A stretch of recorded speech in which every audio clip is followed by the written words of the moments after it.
Now let's dive deep into this big LGBTQ story for today. I'm Trinidadi, and let's queer up the USA view. Gay fitness model arrested after estranged husband found dead in New York City home. A shocking tragedy has rocked New York City's queer community. Gay fitness model Donald Zeben Hood has been arrested after his estranged husband, Jacob Zeben Hood, was found dead with multiple stab wounds in their Harlem apartment. Authorities have arrested Donald, and he is currently facing charges of burglary, criminal contempt of court, and weapons possession, but not yet homicide. According to NBC4 New York, Jacob, a 34-year-old personal trainer and social media influencer, was discovered slumped over a toilet with multiple stab wounds across his body. A gash on his head and deep wounds to the back of his leg were noted. The medical examiner is still determining the official cause of death. Police say Donald himself called 911 that night. When officers arrived, Donald had 3 cuts on his arm that required stitches.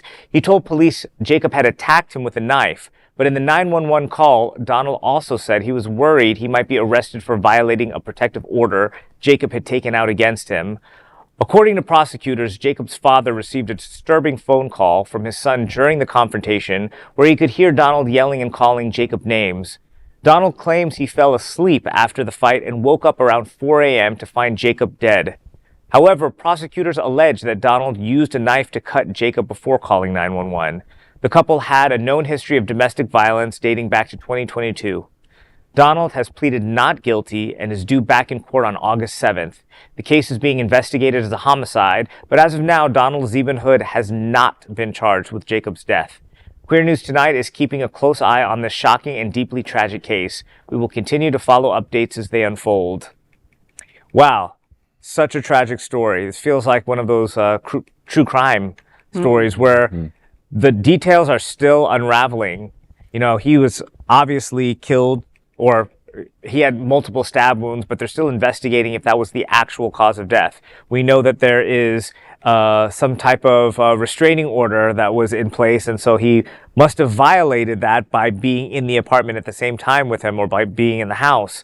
So there's just so many unanswered questions at the moment. So it's difficult. I don't want to jump to any conclusions about guilt, but there's definitely something that's rocking the community. He's a social media influencer, and he's seemingly part of the gay social fabric of New York City. So, condolences to the family of everybody that and friends that were touched by this man, and hope we get some answers to this.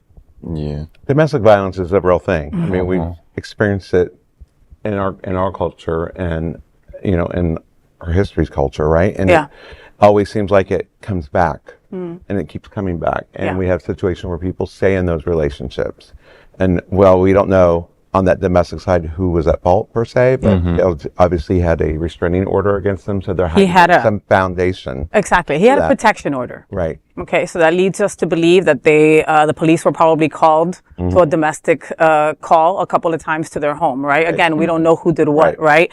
But I think everybody at this table can honestly say that when we love hard. And when we love and there's alcohol and drugs involved, we love a little harder than we should, and things allegedly can happen, okay? And, I'm not going to put any words into what happened. All I can say from my seat that I have been in certain relationships where the toxicity was there, and it just made me go back over and over, because the sex is always good with psycho people, you know what I mean? And so, things like this, it's just, you just never know. You just never know. And, the guy afraid to call the cops because the protection order's in place and he doesn't want to go to jail, right? So does that make him guilty? I mean, like Trini said, there's still not enough details to really say what occurred. Right. And I also want to add, Jacob is a person. So as this story unfolds and more details are released, general public, people who are a follower of either of these individuals on social media, people in the comments below, just practice some kindness and sensitivity. I understand that there is a certain image that the gay fitness community has, and not a lot of people are fond of that image. Despite how you feel about gay fitness influencers or anyone of the like, be sensitive to the fact that somebody lost their life today. Yep. That person had family, that person had friends. Somebody is deeply mourning the loss of someone that they love out of circumstances that they truly do not understand. because details have not been released yet. So if this even reaches one person, don't leave that comment that you're thinking about leaving. Don't leave that DM. Just practice sensitivities, practice kindness, and that can be as simple as just putting your phone down. We don't know any of these people, any of their details, any of their inner workings, and we need to respect the privacy of everyone involved at this time. Please. What she said. That is the big LGBTQ story for today. There is no other queer nonprofit media platform like this in the entire world. Support our LGBTQ stories by subscribing and sharing Queer News Tonight. That was a nice